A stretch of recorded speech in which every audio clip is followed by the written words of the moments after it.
বাংলাদেশে আশ্রয় নেয়া ৮ লাখ রোহিঙ্গার মধ্যে প্রত্যাবর্তনযোগ্য ১,৮০,০০০ জনকে ফেরত নিতে রাজি হয়েছে মিয়ানমার। শুক্রবার ব্যাংককের ষষ্ঠ বিমস্টেক শীর্ষ সম্মেলনের ফাঁকে এক বৈঠকে মিয়ানমারের উপপ্রধানমন্ত্রী ও পররাষ্ট্রমন্ত্রী ইউথান শোয়ে বাংলাদেশের প্রধান উপদেষ্টার উচ্চ প্রতিনিধি ড খলিলুর রহমানকে এ তথ্য নিশ্চিত করেছেন। প্রধান উপদেষ্টার ফেসবুক পোস্টেও এ তথ্য নিশ্চিত করা হয়েছে। এটি রোহিঙ্গাদের ফেরানোর ক্ষেত্রে এই প্রথম এ ধরনের নিশ্চিত তালিকা, যা রোহিঙ্গা সংকটের দীর্ঘস্থায়ী সমাধানের দিকে একটি বড় পদক্ষেপ। মিয়ানমার কর্তৃপক্ষ নিশ্চিত করেছে মূল তালিকায় থাকা অবশিষ্ট 5,50,000 রোহিঙ্গার যাচাই বাছাই দ্রুততার সঙ্গে শেষ করা হবে। This is a very good discussion with today. As a neighbor, we cannot divide each other. That's why we are trying to find a way how we can work together. We like to meet again and again so to verify for our verification process. When we can possible to bring back these people, we arrange as soon as we can.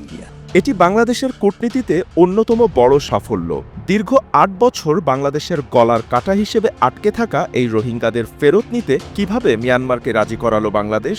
কোন কৌশলের কারণে রোহিঙ্গাদের ফেরত নিতে রাজি হয়েছে Myanmar? প্রধান উপদেষ্টার উপপ্রেস সচিব আজাদ মজুমদার তার এক ফেসবুক পোস্টে ব্যাখ্যা করেছেন রোহিঙ্গা ইস্যুতে সরকারের শক্তিশালী অবস্থানের কথা, যেখানে রোহিঙ্গা সমস্যা সমাধানে প্রধান উপদেষ্টার হাই রিপ্রেজেন্টেটিভ ড খলিলুর রহমানের ভূমিকাও তুলে ধরেছেন তিনি।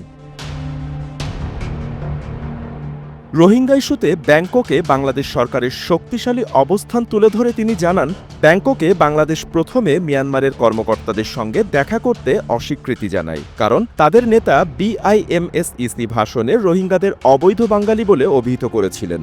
পরে মিয়ানমার 1,80,000 জন রোহিঙ্গা ফিরে যাওয়ার জন্য উপযুক্ত বলে রাজি হওয়ার পরেই এই বৈঠকটি হয়। আর এরপর থেকেই ড ইউনূসের নেতৃত্বে অন্তর্বর্তী সরকার ভাসছে ভূয়সী প্রশংসায়। বাপ্পি খান, SA TV ডিজিটাল।